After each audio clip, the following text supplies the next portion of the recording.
اني بديت اخذت اجر حالي حال الملحنين الباقين. حلو. صدقني انا غنيت اغنيه انت كذاب الها شهر نازله. خابرني محمد سالم قال لي اريد اغنيها، قلت له روح غنيها. والنسبه إله لا، هي الاغنيه هي تركيبتها صارت لشخص عنده اولاد. نعم. وزوجته اخذت اولاده من عنده وصار فراق بيناتهم، وهاي قصه حقيقيه. بس الانتشار وين صار في وقتها يعني؟ الانتشار صار عندي باغنيه انتشرت اللي هي اللي سكن بالروح راح ونساني. هاي كنت تحسوني متعرف على ضياء الميالي. يا هلا، شلونكم؟ نلتقيكم في أولى حلقات برنامج دانا بودكاست مع ضيفي أنا عاقل ربيعي، مع ضيفي الملحن المطرب والمطرب الملحن علي بدر.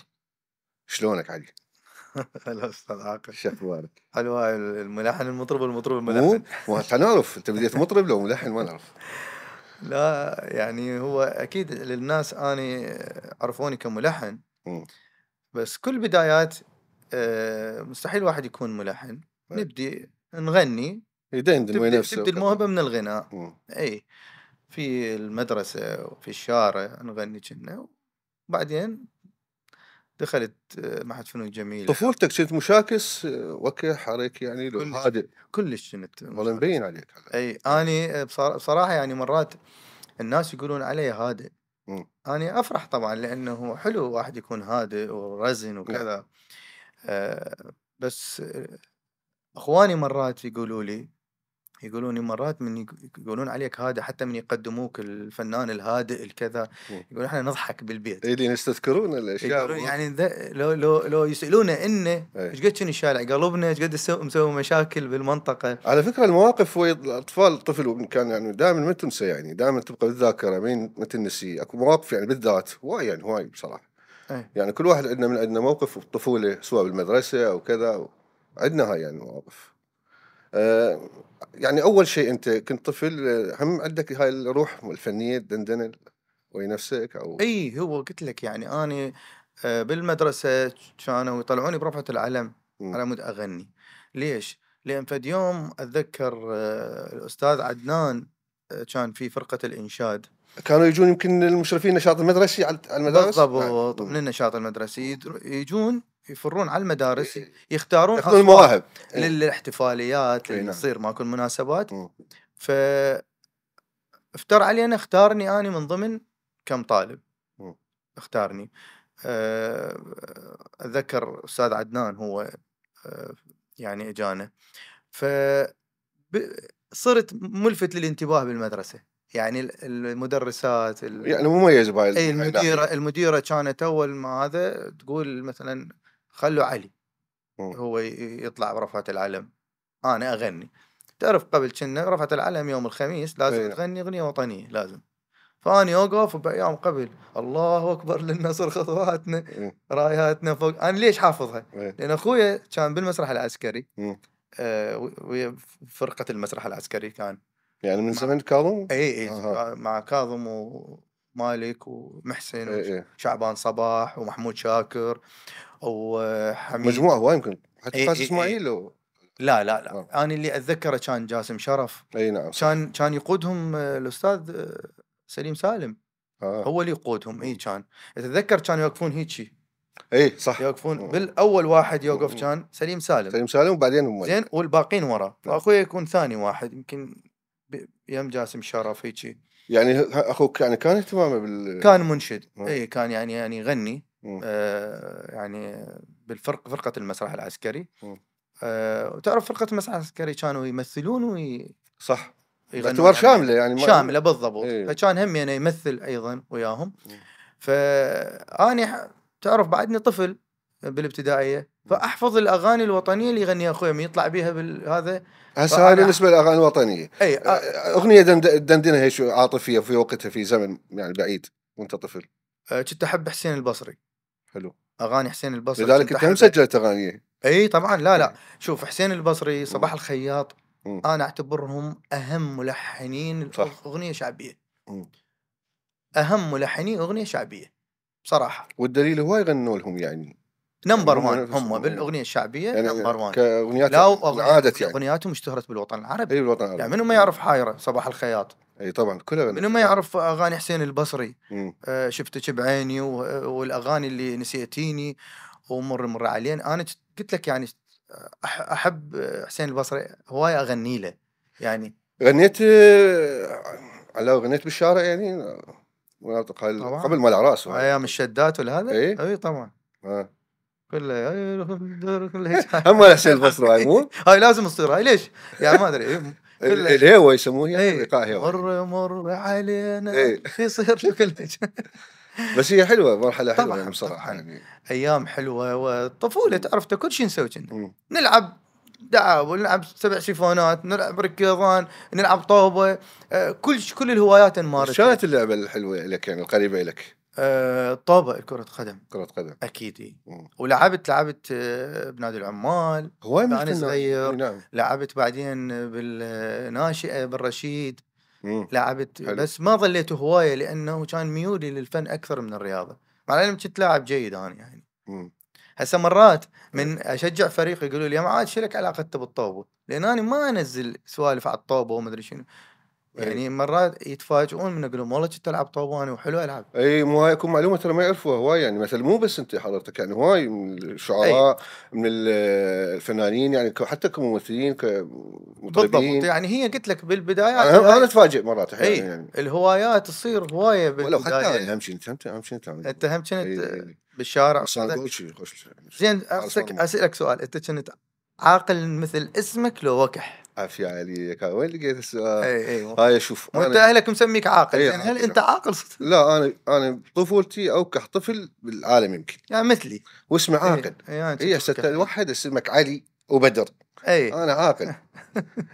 تخيل بذاك الفتره بالابتدائي انا عندي مجموعه شلون عصابه هيك شيء بس هيك شويه يتحاشون بينا كذا ابتلوا على روحهم نطلع يعني فشي خرافي يعني. سبحان الله. هو شوف الطفل لما يكون هو وصغير حرك من يكبر يصير هادئ. بس اكو مرحله قلت لك اسمه عاقل فيدزون على والدي الله يرحمه فقال المدير قال له ادري هسه انا مو هاي المشكله اكثر من مره بس قال له المشكله اسمه عاقل. زين عاقل جاب عاقل على هاي الوكاحه هو شاطر وذكي وتفاصيل بس هاي عنده مشكله. فوالدي بكيته قال له ما دام هيك انا احتمال اغير اسمه مو عاقل سمي مخبط. فالمدير قال له لا اسمه مميز وحلو يعني وصدق اسمك مميز. اي فاذكر هاي بس والله صرت عاقل بالاخير الحمد لله. المهم عقلت بس هو مو دائما يعني اكو شغلات تعرف تجيك طخاش شلون خاصه ترى الشاعر والفنان وبشكل عام اكو شغلات ما يحب يكون يعني شيء طبيعي مرات احيانا يعني بالضبط بالضبط اي اول لحن بدايتك يعني اول لحن حسيته يعني اشتغلته كملحن ويعني شوف اول لحن يعني اول لحن رسمي اشتغلت للفنان محمد المدلول اول لحن رسمي لحنت له. لكن تقول لي اكو لحن لحنته قبل ما اكون ملحن يعني مو احب اللحن فما عندي كلمات وما عندي يعني شاعر واني بعدني يعني صغير عمر 13 14 سنه يمكن كنت. فكنت اسمع هواي اسمع عبد الوهاب اسمع ام كلثوم اسمع كارم محمود. حلو هذا يا مرحله يا عمرك ايش كان صغير يعني اقول لك 13 سنه بس انا اقول لك شغله احنا احنا صغار اهلي يسمعون عبد الوهاب يسمعون فريد ابوي كان يحب فريد مثلا يسمعون ام كلثوم يسمعون عبد الحليم يعني هاي الاسماء الكبيره فائزه احمد واضافه الى مطربين الكبار مثل حميد منصور وياس قضر وناظم الغزالي وهذا. تنمت عندي هاي الموهبه نمت عندي زين. فبديت اني احب اصير ملحن. فما عندي كلام اكو قصيده لمحمد عبد الوهاب اسمها غار من قلبي اذا هام فصحى بديت اي وفصحى بس خربتها والله لا ما ادري سويتها هي وشنو لا مو هو سويتها هم لحن يعني مثل يعني انا ما اتذكر بالضبط اللحن بس اخوي بوقتها راد يقتلني لأن عندهم عبد الوهاب مقدس، وشافني أني غيرت اللحن وقاعد أغني بيه وأقول له قلت له سويت لحن هذا مال محمد عبد الوهاب، يعني شنو واحد يجي يغير اللحن؟ فقال لي أنت مخبل شو تغير اللحن مال الرجال، لحن يخبل. فغنيت الياه كان يقول لي دق يريد يقتلني.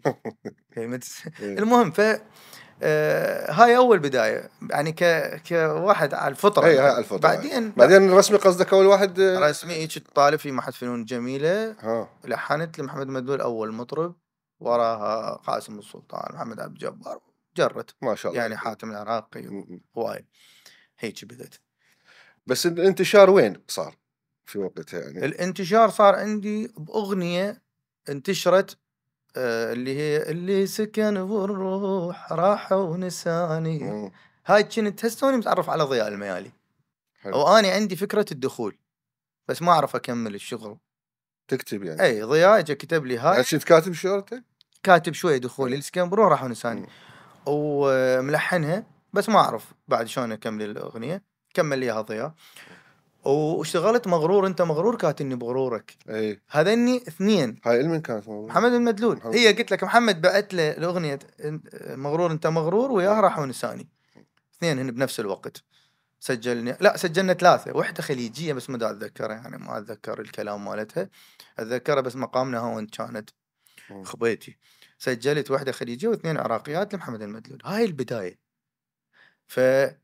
وراح اقول لك شغله، اني بديت اخذت اجر حالي حال الملحنين الباقين. حلو.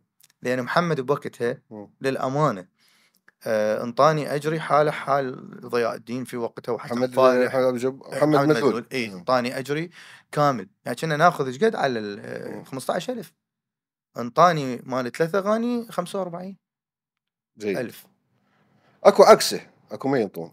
اكو لا اكو يعني هي قضيه كرم. اي مو وبخل يعني صح. انت تعرف اكو بخلاء اكو كرماء. اكو فنانين لحد الان بخلاء. صح. اكو فنانين لا كرماء فنانين من زمان. المشكله فنانين كبار يعني واسماء، لكن هم بهاي المساله ما هواي اكو واكو هسه بالجده طلعوا هم عندهم هذا البخل. مشكله. اي مشكله هي يعني. شوف انا اعتبر الكرم شجاعه بالضبط. ولازم تدوس على قلبك يعني هذا الجود تصرف يعني. تعطي وما تفكر انه انت شلون هذا حق الناس يعني. مو تظل لا اني ما يعني اكو ناس والله مع الاسف يعني حتى اشتغلنا وياهم انا كلش نادم. اكو بعض الفنانين ندمت ارتبط حتى اسمي بيهم.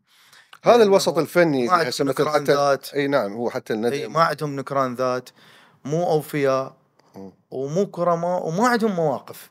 مع الاسف يعني المصلحه اولا عندهم، خال مصلحته فوق كل شيء. فهذول انا شاطبهم من القائمه من زمان يعني. اصلا لو نروح على منطقه الاغنيه العربيه في قبل ايام يعني يمكن سولفنا انا وياك. طبعا انا مشتاق لك، صار زمن كل شوي مش شايفك يعني بالبدايه المفروض. وانا مشتاق لان انت السفر ماخذك رايح جاي. اي لا واني يعني اكثر وقتي كان برا، بس هاي الفترات الاخيره لا صرت اجي للعراق. هو يعني شويه يعني الوضع هم تعرف انت فتره الطائفيه وفتره عدم الاستقرار، واحنا برا اسسنا وقعدنا هم ما نقدر نعوف شغلنا والتزاماتنا لا طبعا فلذلك هسه شويه افضل رجعنا ودنا نشتغل الحمد لله ان شاء الله. فالاغنيه العربيه قبل يعني التقينا بلقاء سريع احنا، فدندن الشيء انا احبه كلش احبه. اي يمكن اغنيه عبد الوهاب كل ده كان لي. اي عبد الوهاب هو رسميا يمكن انطاها الفائزه فائز احمد. فائز اي بس غناها انا احبها بصوته للامانه، وحبيتها من كاظم الساهر من غناها. شويه دندنه خلينا نسمعها. بيات كل ده كان لي لما شفت عيني تررررم ترم. كل ده كان لي لما شفت عيني حن قلبي إلي وانشغلت عليه وانشغلت عليه كل ده كان ليه ليه ليه. الله يا سلام. يعني احنا ان إيه. شاء الله الايام دام القادمه اذا سوينا لقاء غير هذا نجيب آلة موسيقيه ان شاء الله. الاغنيه هذه تقول كل ده كان لي لما شفتها لما شفتني حن قلبي وانشغلت عليه. دائما تحن المن حنينك. انا شوف احن للذكريات الحلوه اللي مرت بحياتنا. احن لوالدي لوالدتي الله يرحمهم، الله يرحمهم. وايد احن لهم، اتذكرهم دائما، اتذكر يعني شلون خوفهم علينا طبعا وتعبهم، شلون طبعا تعبوا طبعا. ويانا دائما، بالاخص والدتي يعني. إيه اكيد طبعا. اي اكو نفس الموضوع يعني. هي اكو مقطع عندك اغنيه اللي ملحنها حضرتك تمنيت اعود لبيتنا. اي كلمات الله يرحمه عادل محسن. عادل محسن الله يرحمه. اغنيه جميله الفكرة طبعا. اليوم هي اليوم ذكرى، ذكرى ذكرى رحمه الله. وفاته الله يرحمه. اكو مقطع بيها يقول ايش قد صعبه من يبكي الرجل. برايك هاي يعني صح؟ يعني مثلا ما يبكي الرجل لو يبكي. لا بس هي مدمعة الرجل شوي عزيزة يعني. انا اشوفها العكس يعني عادي يبكي شنو يعني ليش ما يبكي؟ لا بالعكس هو الرجل يبكي، كنا نبكي اي يعني. اي، لكن مو بس مثل مو مثل المرأة. لا هو تصوره كان اعتقد يعني هو في الاغنيه اللي انت كانت تحكي على الغربه. لا هي مو؟ الأغنية هي تركيبتها صارت لشخص عنده أولاد، نعم. وزوجته أخذت أولاده من عنده وصار فراق بيناتهم، وهاي قصة حقيقية، صديقنا. اي صديقنا فائق. فزوجته أخذت أولاده وفي ماليزيا كان يعيش، وأنا كنت بالأردن على فكرة من اشتغلتها سنة 2001 على 2002. اتصلت بالشاعر عادل محسن من هناك، قلت له عادل أريد تكتب لي كلام هيك، اعطيته التفاصيل القصة مالته، فكتب لي تمنيت أعود لبيتنا، تمنيت يلتم الشمل، وبكيت وادري بحالتي ايش قد صعبة من يبكي الرجل، لكن عذرت عيوني عنكم من البكن، ويا ريتهن بفراقكم لحظة. الله الله حلو. أولادي يا تعب العمر بفراقكم ما فبهاي بتصبر. التحويله اي اولادي فشي يعني كانت اي حتى انتم قبال عيوني كل صبح ومساء، اي ولا عيني شافت نوم ولا قلبي نسى. اخر مره بكيت شو وقت علي؟ اني بكيت اخر مرة، انا شوف انا ابكي دائما، ابكي ابكي يعني قبل كم يوم بكيت. بكيت من موقف من صديق قهرت كلش من عنده، لانه صديق بالوسط. اي لانه موقفه كان مو حلو وياي واني احبه. تحس الاوفياء بهاي يعني كوسط فني، العفو بالاصدقاء كوسط فني لو الاصدقاء طبيعيين يعني انت عندك اصدقاء اكيد من خارج الوسط. لا من خارج الوسط. اي لا الاغلب اوفياء وياي. من خارج الوسط. اي بس بالوسط لا قليلين الاوفياء. مو؟ اي هم دائما بالوسط قليلين الاوفياء. دائما بشكل عام الفنون يعني. سبحان الله سبحان الله.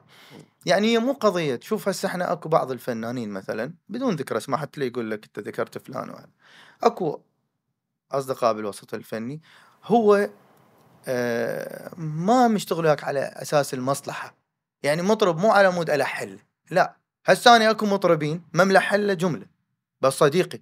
طبعا ما له علاقه. هسه انا وياك انا ايش قصه مثلا انا وياك انا ما مشتغلين انا وياك ما عندي وياك بس اصدقاء واخوان. طبعا انا الفنانين كلهم بس تقريبا بس كم واحد اصدقاء. رحمة رياض عندي عمل واحد وياه اللي هو مال يجي لك يوم تجين وتعتذر وتبوس يديه في بدايات حتى قبل شهرته. لكن من اشترت لليوم اني ما مشتغل وياها بعدني اعمال، يعني دائما اني مشغول هي وتقول لي مثلا حضرت لي شيء اقول ان شاء الله وكذا ما يصير، بس علاقتنا كلش قويه انا وياها زين متواصلين دائما تسال على بعض، دائما نهني بعض بالاعياد الميلاد كذا كذا. اغنيه مال حسام رسام توك توك اي شنو موضوعها برايك؟ مال ابو التوك توك. اي هاي شوف ابو التوك توك صارت في ثورة تشرين لما صارت استفز يعني استفزيت أنا بالموضوع بصراحة، لأن ثورة حق وثورة من أجل كرامة الإنسان صارت. فلذلك أنا يعني شفت موقف أبو التيك توك لازم يكرم على هذا الموقف. حبيت أكرم هذا الإنسان. ترى على فكرة كل أصحاب التكاتك هم بسطاء، هو أغلبهم بسطاء مساكين يعني ما لقوا فرصة عمل، والدولة ما وفرت لهم فرص عمل. يعني أنا مرات أصلا يقول لك والله احنا راح نمنع التكاتك. زين ليش تمنعهم؟ قبل ما تمنعهم تعال عمي ايش قد عندنا؟ وفر لهم. ايش قد عندنا؟ كم مليون؟ خلينا نقول 3 ملايين. ايش راح تأثر على ميزانية الدولة إذا كل واحد شلتوا له 10 ملايين قلتوا له اقعد بين ما نوفر لك فرصة عمل منا كم شهر؟ 10 ملايين تمشي 10 اشهر، خلي يصرف مليون بالشهر. زين 10 اشهر بين ما توفروا له شغلوا المصانع والمعامل وخلي يشتغلون، خلي يشتغلون الناس ذولا، وخلي يعوفون التكاتك مالتهم، وفروا لهم فرص عمل. انتم ما توفروا لهم فرص عمل. وهذا بعدين موقفه بثورة تشرين كان مشرف. لا طبعا كان الإسعاف، نعم. كان بمكان الإسعاف يسعف المصابين واللي هذا. فلذلك أنا حبيت أكرم هذول الناس اللي أنا يعني أوجه لهم تحية كبيرة. دائما أنا أذكرهم بخير، وأقول إن ذولا يعني ناس لازم وشريحة من المجتمع، فسويت لهم الأغنية وغناها الفنان حسام الرسام. واقع يعني موجودين. الحمد لله شكلت حضور حلو.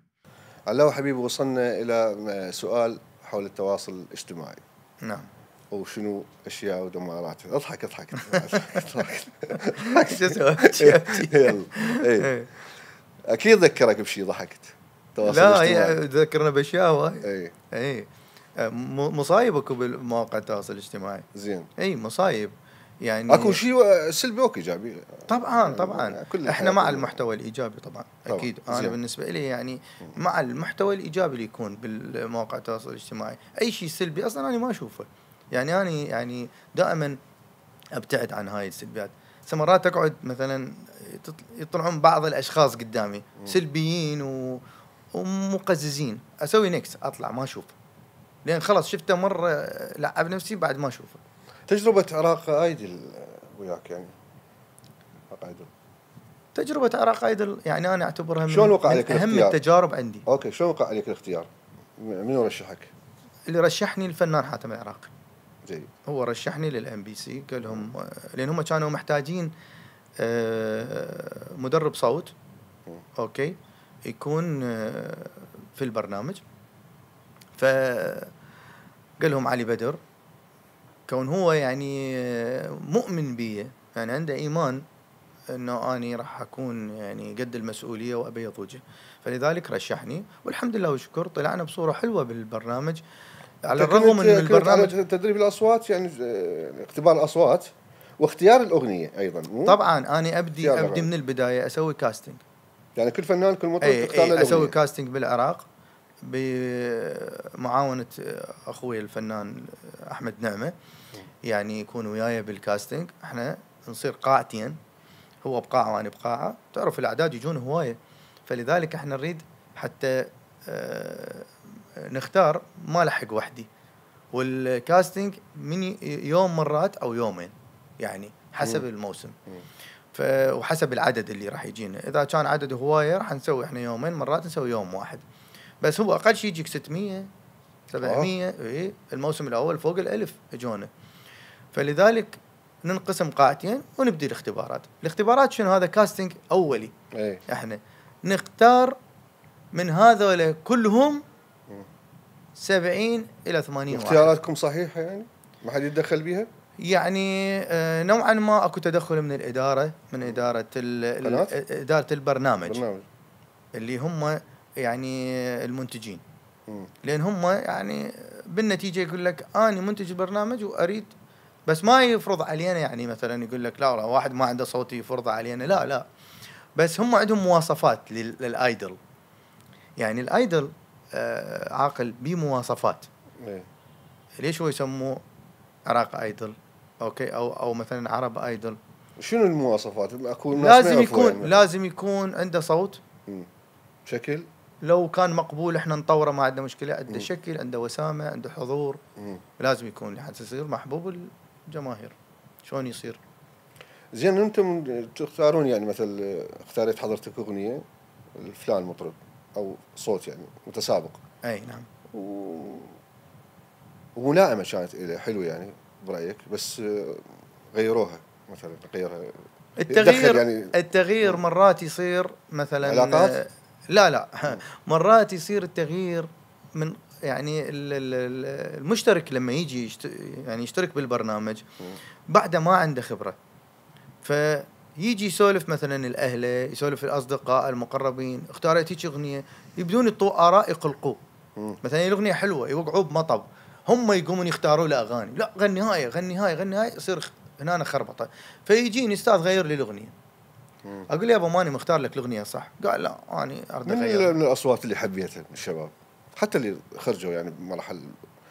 والله أصوات جميلة. عندك مصطفى سمير كان اللي من كركوك، التركماني، يجنن صوته، مساحة صوتية كبيرة عنده. عندك غسان بريسم، عندك بدر باسم،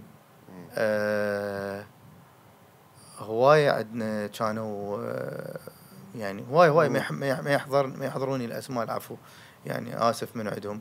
زين هذا بعد ما يفوز أو فنان يعني يلقى قاعدة إليه بالقناة أو شوف هو بالبرنامج هو كسب قاعدة، اشتراكه مجرد يشترك حتى لو ما يفوز، زين مجرد اشترك دا يباعوا ملايين الناس يوميا في شاشة مثل شاشة الMBC دا يطلع هو.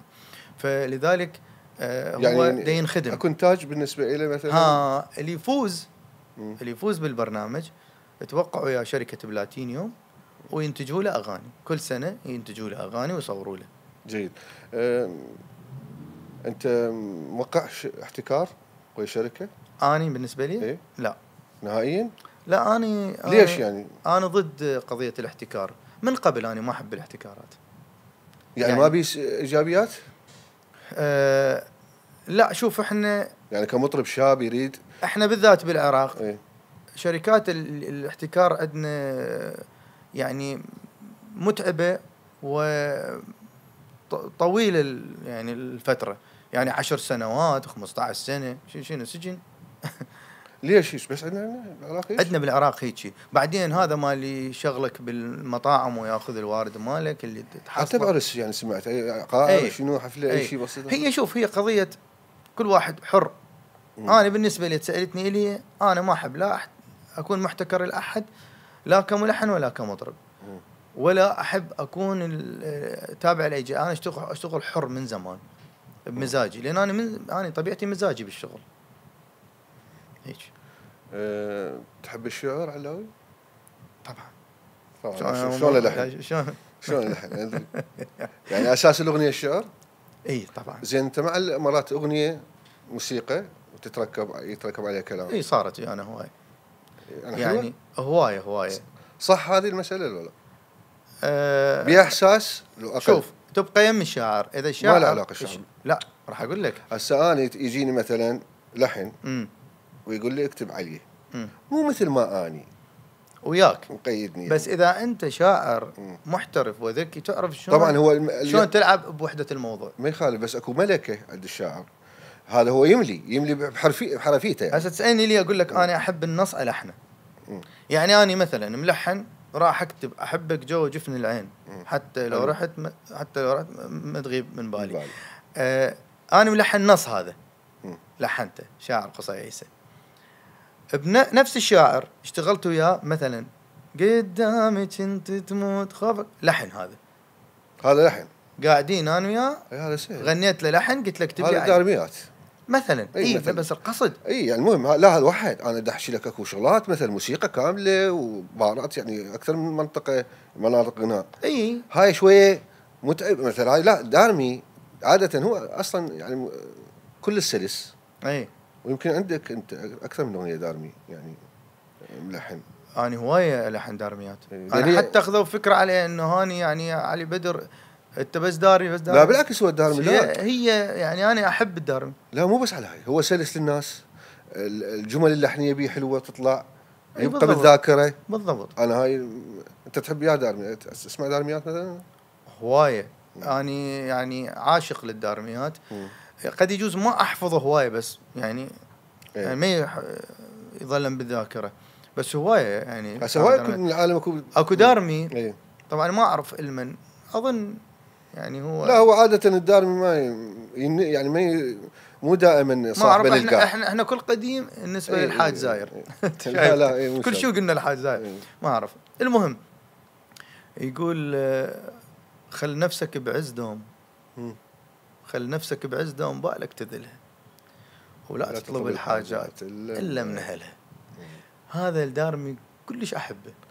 تعرف الدارمي اقصر قصيده بالعالم بالضبط، يختصر لك موضوع كامل او قصيده يعني طويله يختصرها بهاي الشطرين. حتى الابوذيات بهاي اي بس لا الدارمي دائما بهاي الشطرين يعني كارثه. بي يعني فد معنى كبير. وبي اغاني هواي اشتغلت دارمي، يعني اغاني حسين نعمه، العفو يعني لا عيني عيني عندك عاشر البذات والمالتات، اغاني انوار عبد الوهاب، عدوان عدو نشوف يا اكثر، حتى ابويا عيوني قبل القديمه كله هو كانوا دارميات. بالاخص هن البستات الريفيه كانت، والاغاني الريفيه هم هواي بها دارميات. عرفت؟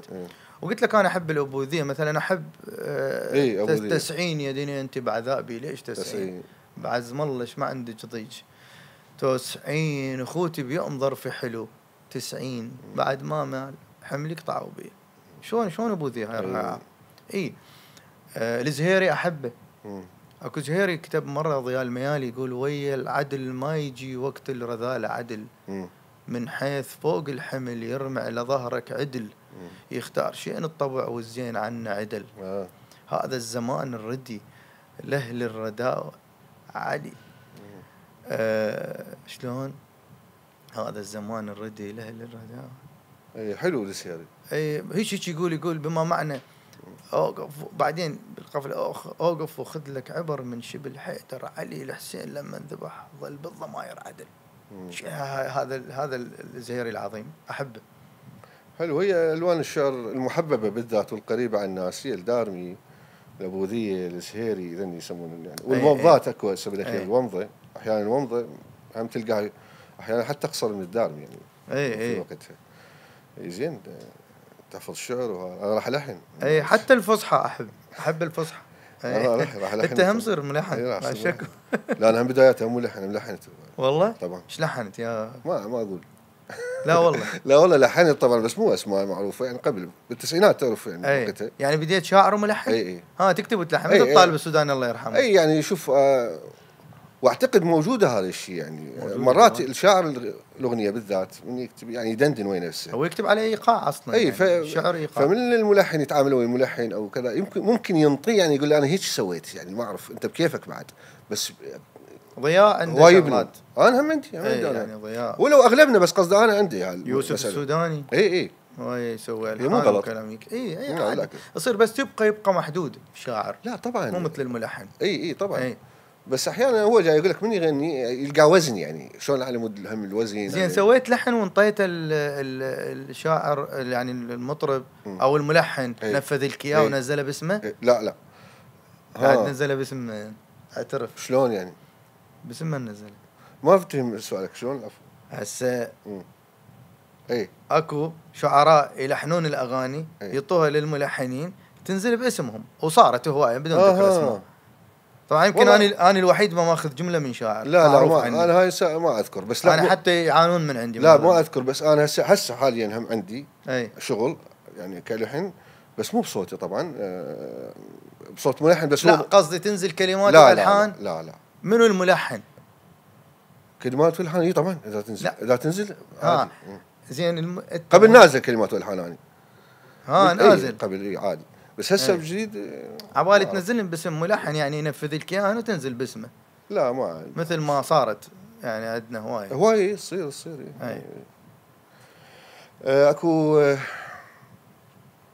اغنيه عندك او ميكس من الاغاني جميله طبعا احبها. ومو بس انا واي يعني ميكس 3 اغاني سعد جابر يمكن حسين نعمه ياس خضره حسين نعمه 3 صح. هوى الناس وكانت ولو تزعل الثانية ماخذ مقطع منها، وحسين نعمة ننتظركم. اي حلو كانت. هو انا سويت فد ميكس حلو. هسه اذا قلت لك مثلا شيء بسيط نسمع بس نفس الميكس يعني تحاول يعني كل واحدة شوية اغني لك شيء بسيط، مو انت لازم تكملها على مود تروح على الثانية. صح. اغني لك شيء بسيط كل واحدة مثلا اشتغلت عيني يا عيني يا هوى الناس. تعرف كلمات من؟ اي زهير الدجيلي. والحان من؟ الحان كوكب الله يرحمه. نسبة المن هي؟ لا اوف نسبة المن. لا كتبت تدري ليش؟ لاسباب اعرف لاسباب سياسيه النسبة. اي هي محسن فرحان. هو نفسه باعتراف محسن قال لا هي مو الي يعني. لا هي مال كوكب احنا نعرفها الان من البدايه اعرفها الكوكب يعني. اي طبعا. والثانيه مال ياس خضر مال نام قديم وداود الغنام يعني. والثالثه عادل عضاض وطالب قرغولي الله يرحمه. هو الناس. عيني يا عيني يا عيني يا هوى الناس، قداح وشموس وعصافير. عيني يا عيني يا عيني يا هوى الناس، يا ليل ومعاشر نواطير إلى آخره. بعدين أحبك حتى من تزعل وتاني تعود، يا أول عشق قلبي بهوا. بعدين تخلص نجي على ننتظركم. احنا عاودنا صبرنا، احنا عاودنا صبرنا، شما كثر عمر الزعل. هاي يعني ما اريد نطول بالبرنامج نغني بس هي هاي المقاطع. لا هو كان تجربة حلوة بصراحة. اي تستأذن من عندهم من تغني؟ كلهم استأذنت من عندهم. انت هواي غنيت طبعا على فكرة، غنيت يمكن حتى القحطان. غنيت سهلة عندك. اي استأذنت قحطان، استأذنت من عنده. كان بالدنمارك. كان الحلاق يسوي له شعره صديقي محمد. قلت له وحكيت وياه همي انا سلمت عليه. انا من معجبي قحطان يعني متاثر به هواي. قال لي اي اغنيه تغني؟ حسين البصري. حسين البصري ما مغني له انا، غنيت نايم المدلول بالبرنامج. لا يمكن بحفله ايش سامع لك كاني. لا كوكتيل. اي غني حفلات. مغني بويا هلا غنيت. وغنيت اغنيه نايم المدلول في برنامج بس. اما الفنان رضا الخياط غنيت له وين الوعد يا سمره، استاذنته واخذت من عنده وين رحله ويا دار، اصلا بعدها ما نازله لليوم يعني موجوده. اي غناها هسه محمد عبد الجبار بعد ما استاذنت من استاذ رضا. قلت له اريد يغنيها محمد يعني، قال لي خليه يغنيها عادي. هاي شيء طبيعي تحسه يعني يغني اغنيات غيره؟ بالعكس شيء حلو. بالعكس هذا يذكر الناس بيهن. اني ومع اللي يريد يغني. صدقني انا غنيت اغنيه انت كذاب لها شهر نازله. خابرني محمد سالم قال لي اريد اغنيها، قلت له روح غنيها. والنسبه له في بعض الدول باعتبار يعني هو كان الاشهر انتشار. اي مشهور هو بالوطن العربي. فمثلا بالمغرب معروفه الاغنيه مالته. من المؤثر برايك؟ ولا هو يعني سؤال شوي حول الشعر يعني، الاغنيه لو القصيده كتاثير بالشارع؟ كل يعني اوسع انتشار. لا الاغنيه لها متلقيها بس الاوسع انتشار الاغنيه اكيد. ممكن الاغنيه تغير مجتمع طبعا. اغنيه رساله مهمه. وممكن الاغنيه شوف عاقل، الاغنيه انا اعتبرها اخطر شيء بالاخص بوقتنا الحالي. خطره يعني هاي تدخل لبيوت الناس، تدخل للعوائل، تدخل للصغير والكبير. فلازم احنا، انا ليش دائما احكي لو تكون تهذب يا اخوي احكي يقول لك والله انت تريد تحارب وتحكي عن والله ما احكي على حد. انا اقول الملحن والشاعر لما يسوون اغنيه بس خلي يفكرون بالكلمه واللحن، لان ده طب بيوت العالم. هو يقبل اخته او امه تسمع هيك كلام مبتذل مثلا يعني مو حلو. يعني احنا حتى لو اني سويت اغنيه في يوم من الايام فانا اعتذر عنها اذا سويت في يوم من الايام اغنيه طلعت عندي مو بالمستوى المطلوب، اكو اغاني ما راضي عنها انت؟ صارت عندي اغاني ما راضي عليها، مثلا قدمتها لمطربين ما خدموها صح او ما غنوها صح، او مرت اغنيه لك انت يعني، بس كلش تحبها يعني. يعني لا ولا هو سؤال مو قصدي يعني، هسه تقول من الحاني لو اني لا من الحانك من الحاني. انا اكو اغنيه اشتغلتها للفنان عادل المختار اسمها انا البارحه هواي لك مشتاق. الله. طول الليل ما نامت العين. وانا احبها هاي، اموت عليها. يعني هاي اعتبرها من الاغنيات القريبه الى روحي. حلو. لانه بها كلام يعني. عاش انت تحب وقتها؟ لا هذا الكلام لو تعرف شلون انكتب. هذا الكلام انكتب والد ضياء الله يرحمه. الله يرحمه. والد ضياء الميالي دز له رساله مكتوب بها انا البارحه ويلك مشتاق طول الليل ابد ما كاتب له شعر. اي مو كلام المذهب، كلام والده. طول الليل ابد ما نامت العين، ارجع عاد موتني الفراق، عمر واحد اعيشه وما هو عمرين. الله. فهو كمل اقول تنام عيني شويه. وانا ابونا ضياء الميالي طلع ابوه. لا ضياء ابوي يكتب له. اي طلع ابوه يكتب له انا له. فاليوم انا طبعا لليوم من يصير شغله اقول له سيدي لو بك خير مو ابوك يكتب لك شعر، قال ولك هيك كلمتين دز لي اياها. هاي بقت لازمه عليه. يوم عايرني بيها. اي قلنا الاغنيه تغير المجتمع. احيانا اكو اغنيه مثلا دائما اذكر انا احبها يعني يعني اكو اغنيه ناديه مصطفى سلامات سلامات. اي شوف غيرت مجتمع طبعا. او حتى من جانب سياسه وجانب اقتصاد، بيها حنين للوطن. يعني المصريين كلهم غادرونه بالعراق كلش هواي كانوا، مو بس بالعراق قصدي، بس هواي يعني كل دول كلها رجعوا يعني. هاي الاغنيه اكو اغنيه سي يعني. اي اكو اغنيه تطشر مجتمع. الله يعني. الله وكيلك يعني. على ضوء الاغنيه مثلا عندنا بالعراق للاسف خاصه هي الفتره الاخيره يعني هواي بيها اسفاف الاغاني يعني، شوي هسه قلت فتره. لا هي لازم تجي فتره. شوف عاقر راح اقول لك شغله. انا ما الوم فترات الحروب والتفكك الاجتماعي اللي صار عندنا، والشهداء الراحة واللي ظلوا أيتام، طلع للدنيا لقى أبوه مو موجود، أمه يا دوب ربته أكو بهن عافن أطفالهن وراحوا عاش بيت خاله اللي عاش بيت عمه كذا. هذا مو أي واحد يقدر يسيطر على نفسه ويقدر يتمالك نفسه ويقدر ينتج أشياء جميلة. ممكن تطلع من عنده الأشياء السيئة، فأنت تطيع عذره. أوكي. لا هو مو بعدين لا تنسى أنت ماكو مشكلة، بس رغم هاي اكو شعوب بقمة الحروب وبقمة هاي هم كتبوا للحب وكتبوا للأشياء، كتبوا يعني ولا بد لا اكو ولا هو اكو واقع جانب يعني، لازم اكو جانب يعني بهاي المسألة، جانب يعني معاناة واكو لا. ايش هسه انت مثلا يقود السؤال، انت متشائم دائما لو متفائل؟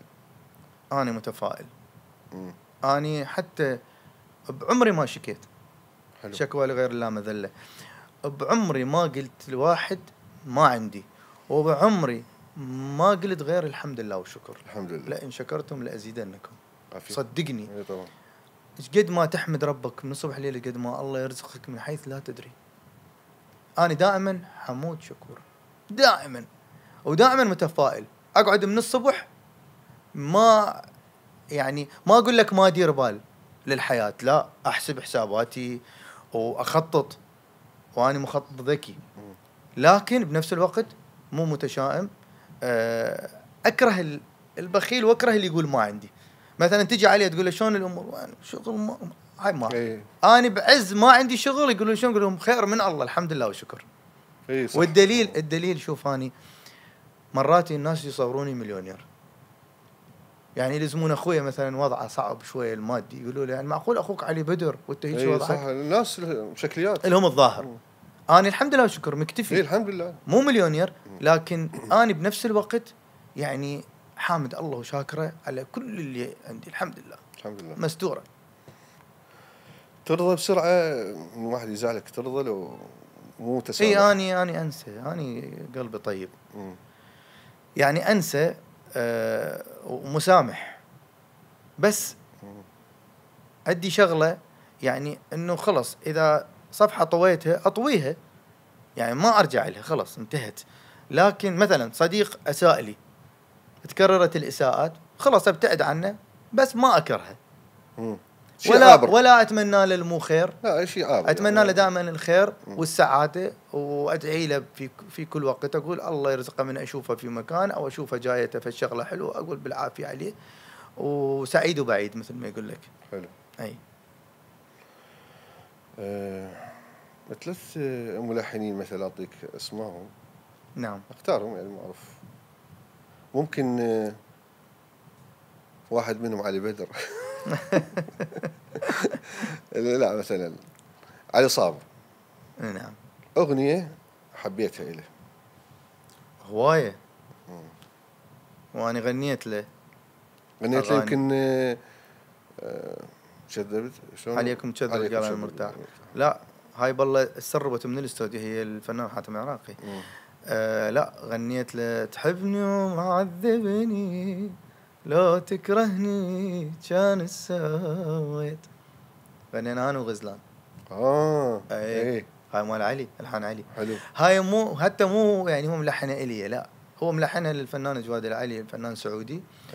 واني سمعتها وغنيتها، بس على فكره احنا مغنيها بحفله لليوم ما مسجلها استوديو، غنيها بحفله. يعني تحب هاي الاغنيه؟ طشت احبها. اي لا بس اني العلي احب له هوايه اعمال. علي صديق مقرب من عندي، وابو طه يعني حبيبي قبل فتره قريبه كنت بدبي انا.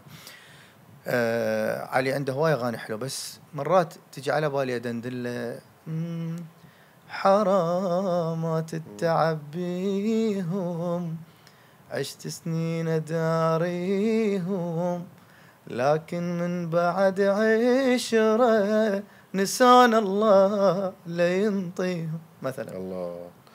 اغنيه مؤثره طبعا. لا علي فنان. تحسها بواقع يعني. ضياء الدين. ضياء ملحن كبير وعنده اعمال جميله. ابو ايوب تحياتنا له. هوايه عنده اعمال راسخه. احب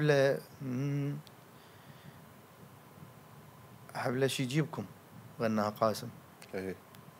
شي يجيبكم شي يجيبكم شي يجيبكم يا ماي عيني، شي يجيبكم يا الما نوصف طيبكم، شي يجيبكم يا أهلنا الضيعونا، يا أهلنا الغربون، كون أصير تراب ويهبت عواصف ريحكم، بس أوصل لكم شي يجيبكم يا ماي يا ماي عيني. الله هاي أحبها الأغنية. أغنية هي كلمات علي عتابي الله يرحمه. علي عتابي طبعا.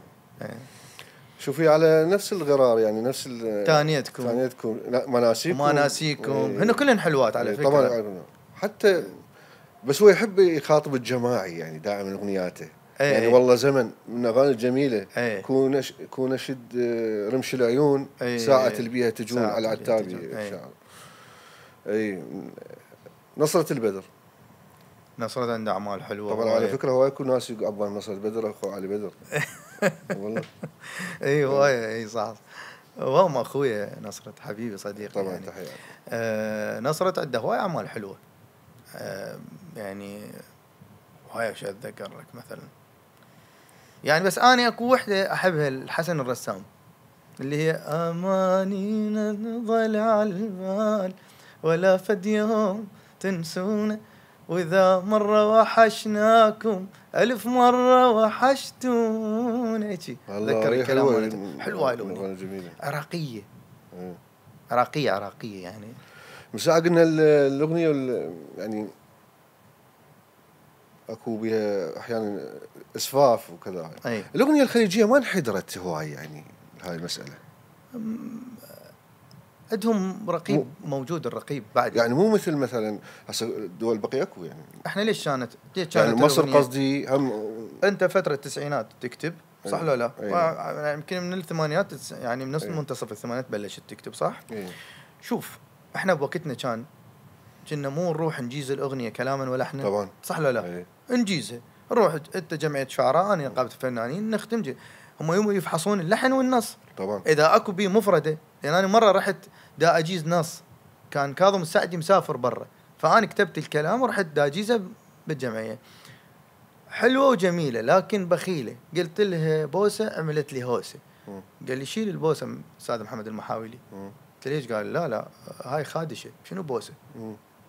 اي صح اي ما قبل عليها.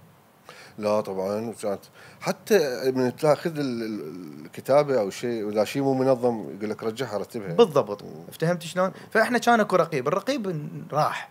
بعدين انت لا تنسى انت عندك تليفون، هذا تلفزيون متنقل واذاعه متنقله وصحيفه متنقله بيدك، تبث اللي يعجبك. وانت الحياه كلها سوشيال ميديا، التلفزيونات انتهت. احنا كان التلفزيون ربى اجيال. انت كانت اكو برامج تربينا عليها. طبعا. اقول لك شغله يعني هوايه، افتح يا سمسم مثلا. الله. مثلا احلى الكلام كان برنامج تربوي عظيم. إيه.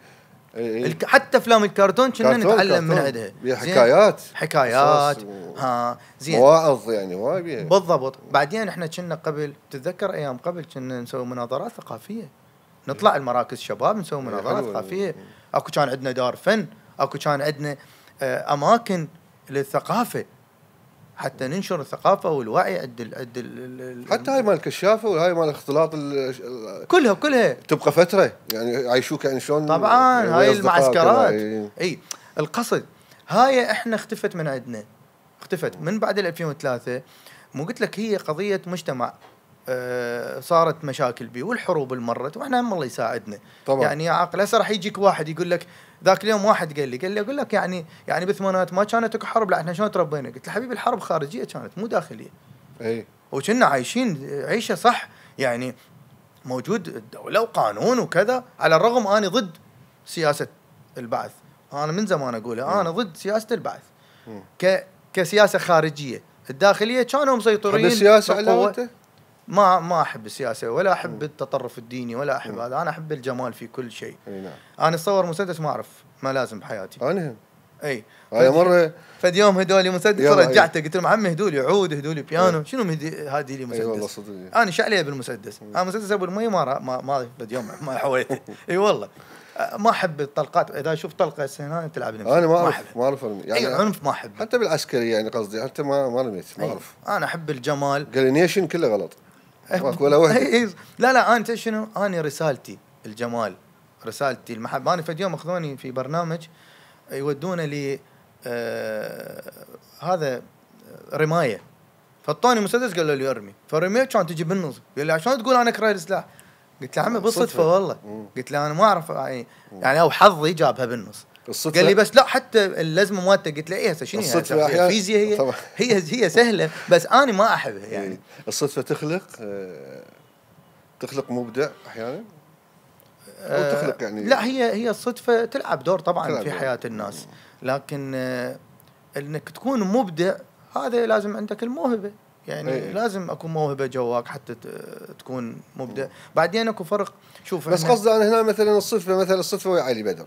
الصدفه يمكن في وقت يعني كان جيرانك وصديقك محمد عبد الجبار. اي من صار يمكن تقريبا هذا الموضوع خدمك يعني باعتبار صديقه وكذا. من صار مطرب؟ ايه هو محمد يعني من هو طفل بوادر الفن مبينه بوجهه يعني هو بصوته العظيم. صوت مو سهل محمد يعني. محمد زين كان صغير يغني الداخل حسن يجنن. بس هي كلها صدف في الحياه يعني بهاي الامور يعني. قصدي هسه انت اول لحن يعني قابل انت غيرك صار شيء يعني صدفه لو شلون؟ لا مو مثل صدفه محمد مو صدفه لا شوف راح اقول لك شغله. احنا عندنا بوادر مثلا اني عم والدتي حسن خيوكي. عندنا اساسات. اخوي قلت لك كان بالمسرح العسكري. خالي كان بال اكو كان وسيط بقسم المسرح توصل يعني. يعني لا مو وسيط وانما اكو تاثيرات. اكو تاثيرات لازم يكون اكو جينات وراثيه يعني. محمد عبد الجبار واخوانه كلهم الكبار يغنون حلو. قبلك كانوا يغنون. قصدي على الطريقه يعني شلون وصلت. شوف انت الفرصه. انا اقول دائما الفرصه مو سهله تجي لشخص يراد لها حظ. يعني هسه انا محظوظ اعتبر نفسي انه انا جيت في طالب في معهد فنون جميله اجي بالصدفه دا اسجل سولو كمانجا لان انا كنت عازف كمان في استوديو الرواد. وانا احب اللحن، ويسالني ابو دريد الله يذكره بالخير ويقول لي انت تعرف تلحن؟ قلت له والله اني احب اللحن بس ما ملحن. قال تعال يمنا هنا يجون مطربين وسوي الحان ويجون شعراء يمنا تعرف عليهم. هاي بعدك اي هو فتح لي باب اللحن، يعني هو اللي اعطاني الباور. ابو دريد الله يذكره بالخير. واجا بعدين سعد العبيد الله يرحمه، واجا عباس غيلان، وصرنا اصدقاء، صرنا جروب. يعني عباس دعمني كمنتج، سعد العبيدي دعمني كصاحب استوديو، هو وابو دريد صرنا مو اصدقاء، صرنا اخوان. عشنا فتره طويله، يمكن انت تجي الاستوديو وتشوفنا. زين بعدها انطاني الباور الثاني علي صالح الله يرحمه، ايضا احتضني بالاستوديو اما فتره من الفترات، ودائما كان داعم لي. حكمه البيضاني، دكتور حكمه توجه له تحيه ايضا. دكتور حكمه همي انا اول شيء جابني يمه بسمعيه ومرئيه بالكليه، صرت طالب من هذا السؤال راح يقودني المساله. انت يعني موسيقى، خريج معهد موسيقى مو؟ انا تخرجت موسيقى فنون جميله. طلعت الاول. زين ليش رحت سمية ومرئيه؟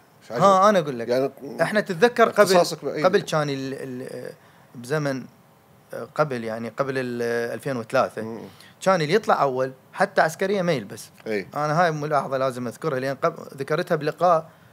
قالوا لي انت كذاب، وينك واحد بزمن صدام ما يلبس عسكري؟ لا الاوائل فعلا. هاي تعرفون انتم. ما اعرف اللي يجوز اللي يعني اللي انتقدني يجوز طفل بعد صغير ما عايش ذيك الحياه. المهم فانا على مود اهرب من العسكريه كنت كاتل نفسي، انا مو على مود يعني انا اوكي كنت شاطر وجيد كذا، بس انا كنت همرد اطلع اول على مود اعبر ما البس عسكريه. تعرف عسكريه صدام كانت مزعجه. فعلى مود اطلع للكليه. فمن رحت بكليه فنون جميله قسم الموسيقى، صارت لي حادثه صغيره مع دكتور طارق حسن فريد الله يرحمه.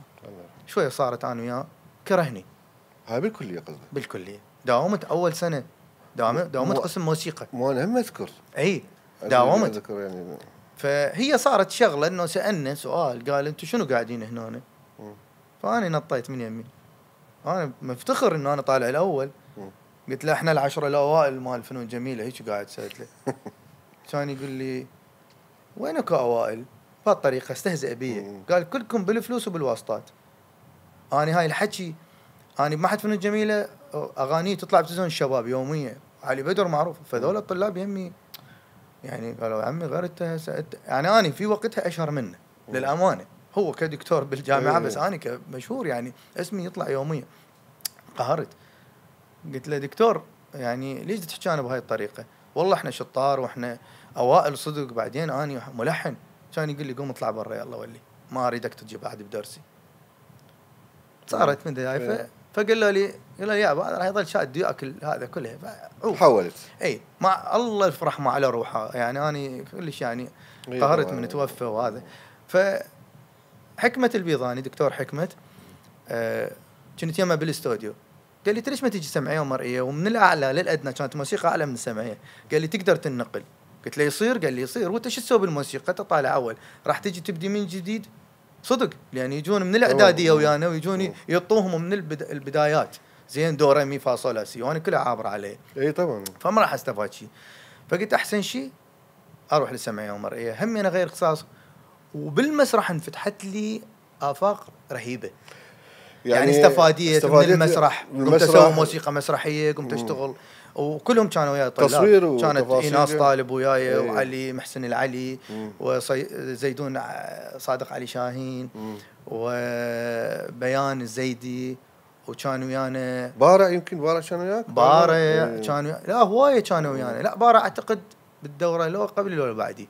بارع سوى انا كانت ايناس وياي سوى 8 سنوات ما قد على مود عسكري. كان ويا سنان العزاوي، كانوا ويانا كانوا هوايه ويانا. المهم مصطفى الطيب الشاعر مصطفى وراي اجى. فاجوا يعني هاي الجروب فاستفادت. بس انتوا تجون هوايه من انتم؟ كنا نجي بالتربيه الفنيه. ليش؟ التربيه الفنيه حلو. عندكم هواي.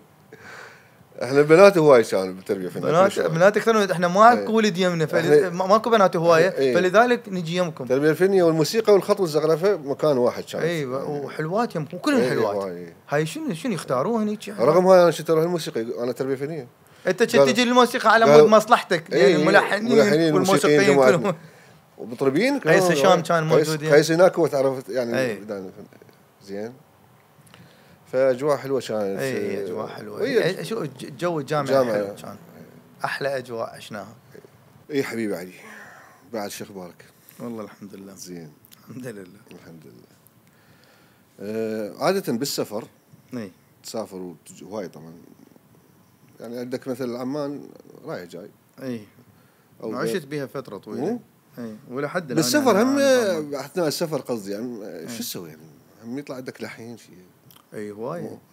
اني يعني شوف، الحن بالسياره اكثر من البيت، الحن بالمقهى اكثر من البيت. اكو اوقات معينه؟ ما عندي طقوس. ليل نهار مثلا، شو هاي الاجواء؟ وشلون احنا مثل الشاعر يقول لك شو كنت. ما عندي طقوس. طبعا هي ماكو حتى الشعر. اي على فكره هاي كذبه مال الطقوس. مرات من غبشه، وعلى البحر، الظهر، مرات على البحر وامسك العود، مرات قبل يعني. لا. بالكوستا. اللحن، الشعر، الابداع يطلع في اي لحظه، في اي مكان، في اي زمن. انا هذا وجهه نظري. يعني انا اتذكر لحنت اغنيه قلبي وجعني القاسم سلطان. تذكرها؟ اي قلبي وجعني حبيبي شبك.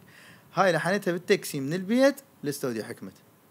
وصلت انا مخلص اللحن. نفس اللحن غناه صلاح عبد الغفور. لا مو هاي، هذه شايله. هذيك خليني لا تجي روحك، خليني تحكي بيها انت. هذيك اللي مال محمد الشيخ. اي صح. اي هم غنوه اثنيناتهم، غناها صلاح وغناها قاسم، بس لا هاي قلبي وجعني مالتي غير موضوع. حلوه. هاي وحدها.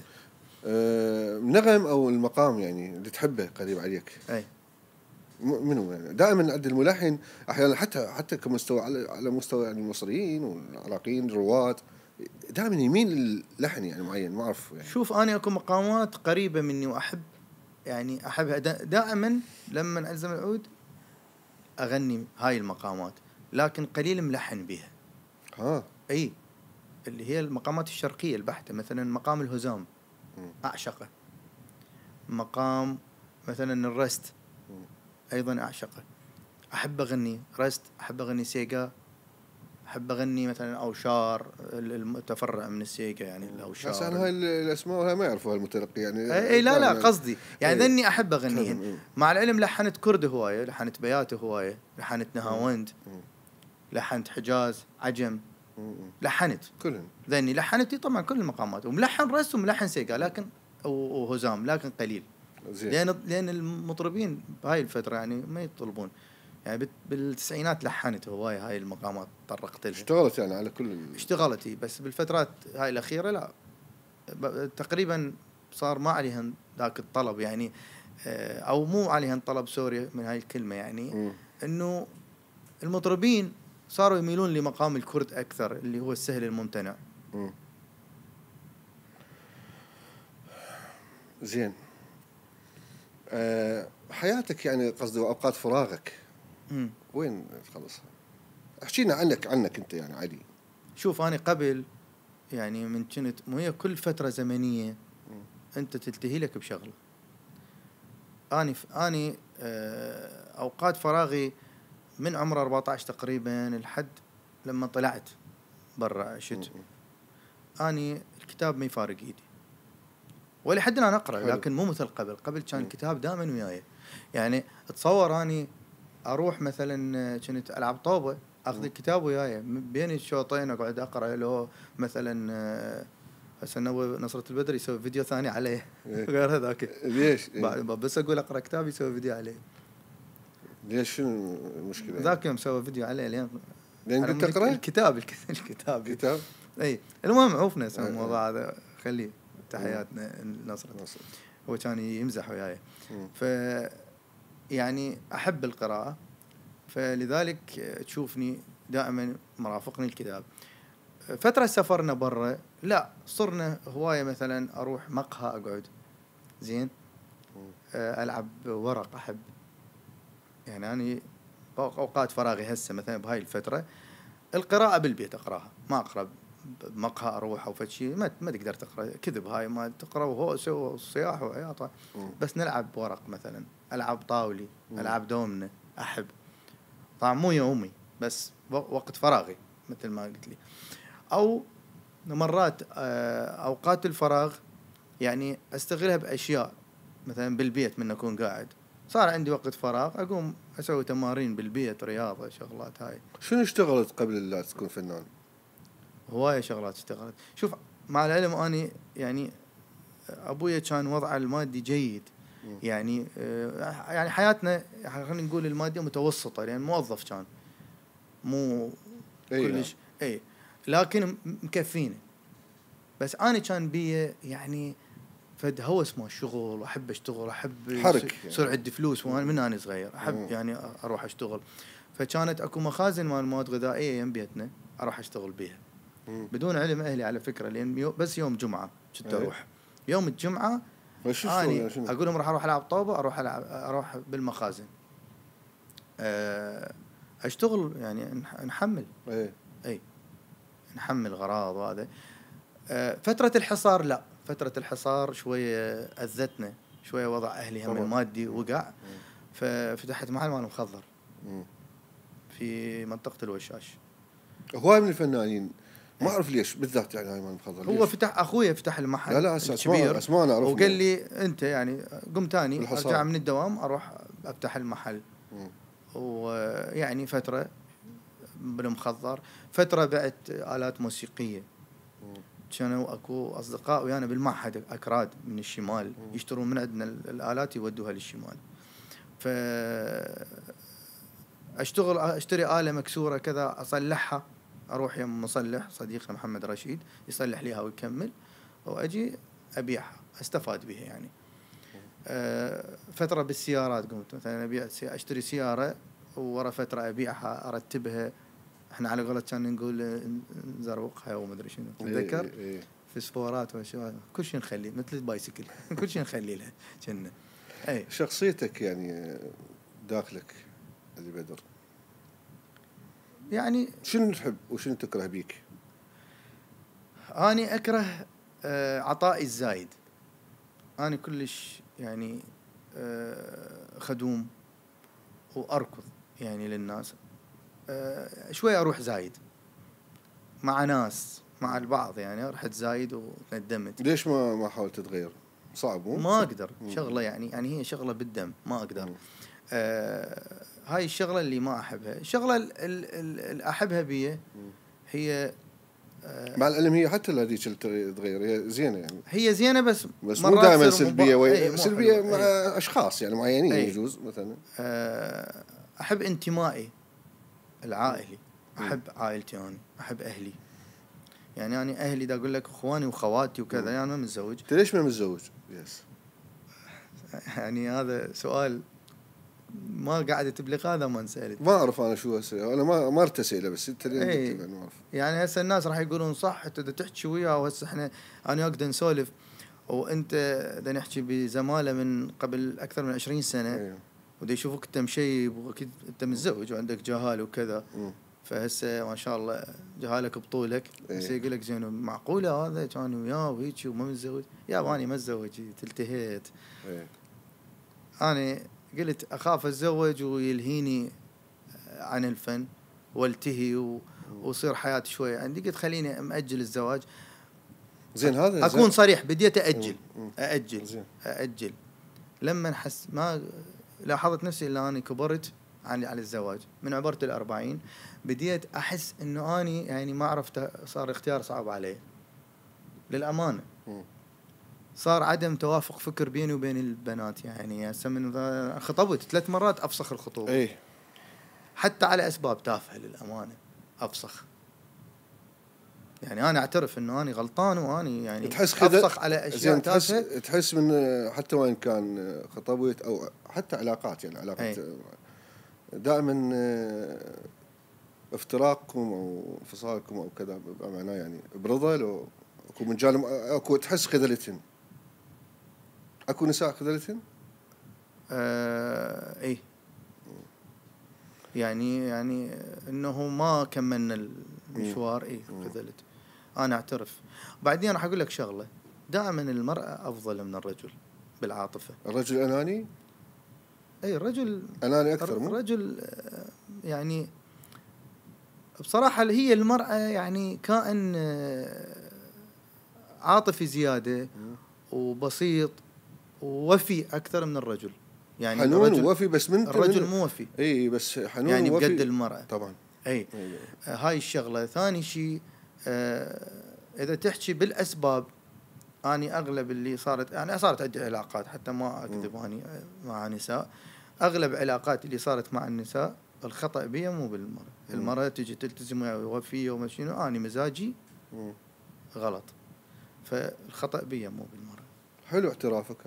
لا أحكيك صراحة، أنا ما أكون يعني مو نبي، كنا نخطأ وكلنا يعني عندنا الخطأ، بس يعني هاي الناس اللي النساء قصدي اللي خذلتهم او في الموقف او صار يعني بالاخص اللي خطبتهم، خلي اكون صريح. يعني شو توجه لهم يعني كلمه مثلا شو تقول لهم؟ يعني اوجه لهم انه اتمنى السعاده لهن والرفاه، اللي الزوجين يكون بين الزوجين يعني صار لهم اطفال وكذا، يعني الله يوفقهم وان شاء الله يشوفون اولادهم. واللي ما تزوجت مثلا او ما اعرف انه وحده انا ادري بها تزوجت، اثنين ما اعرف بين زوجه وما زوجه، ان شاء الله يا رب يلقن ابن الحلال واللي يسعدهن، وان شاء الله هي الحياه تمشي، ما راح توقف على شكرا علي بدر، تعبناك اليوم وتسلم، وان شاء الله تكون حلقه مميزه بوجودك. الله يسلمك، شكرا لكم، وان شاء الله دائما يعني اشوفكم بخير وتألق ونجاح، وان شاء الله يعني هذا البرنامج يلاقي صدى كبير بما انه هو بعده في بدايته، والكادر اللي كله دي يشتغل اللي هم شباب. حتى أرد أقول إنه العراق ولاد بالمبدعين فعلا. يعني إحنا ما شاء الله شباب دي يشتغلون شغل هسه، وأنا متوقع إن شاء الله العراق مستقبله يعني كبير جدا بالطاقات الشبابية اللي دا أشوفها، إذا كان فنان، إذا كان طبيب، إذا كان نحات، إذا كان يعني مطرب، بأي اختصاص الكل مبدعين وعندهم ابتكارات حلوة وأفكار حلوة. يعني ما شاء الله ما شاء الله حبيبي، شكرا لك. شكرا. إيش ما يباعدني الوقت ألتم وجيكم، وكل نبض من قلبي يسألني عليكم. سلامتكم في الله.